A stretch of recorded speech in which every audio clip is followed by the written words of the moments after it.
उधर आपको बता दें कि सिरसा से कांग्रेस प्रत्याशी कुमारी शैलजा ने चुनाव प्रचार तेज कर दिया है। इसी कड़ी में उन्होंने फतेहाबाद के रतिया हल्के में विशाल जनसभा को संबोधित किया। कार्यक्रम में पहुंचने पर कुमारी शैलजा का जोरदार स्वागत किया गया।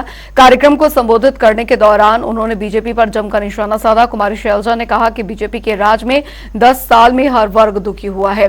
गरीब और मध्यम वर्ग की स्थिति सबसे ज्यादा गंभीर बनी हुई है। बीजेपी के राज में बेरोजगारी पिछले 45 सालों में चरम पर पहुंच चुकी है। भ्रष्टाचार खत्म करने के बजाय बीजेपी ने इलेक्टोरल बॉन्ड के जरिए धन इकट्ठा करने का काम किया है। इसी के साथ उन्होंने कांग्रेस की सरकार बनने का दावा भी किया।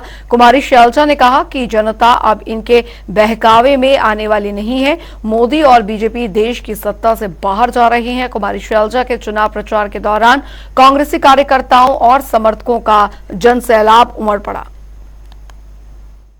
समस्त मंडी आपका आशीर्वाद रहा तो यहाँ से हम चुनाव जीतेंगे भी, और जब चुनाव जीते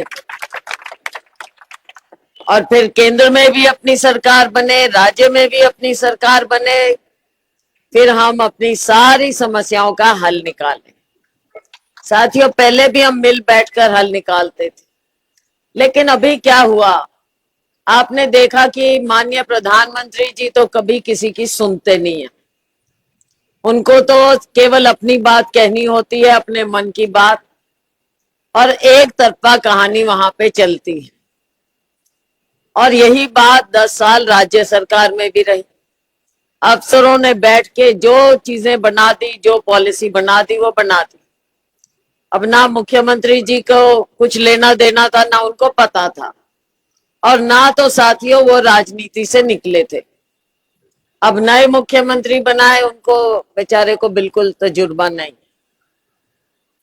तो हरियाणा का, देश का ऐसा हाल हो गया है कि आज किसान भी खत्म हो रहा है, आड़ती खत्म हो रहे हैं, मंडियां तो खत्म ही करना चाह रहे हैं ये।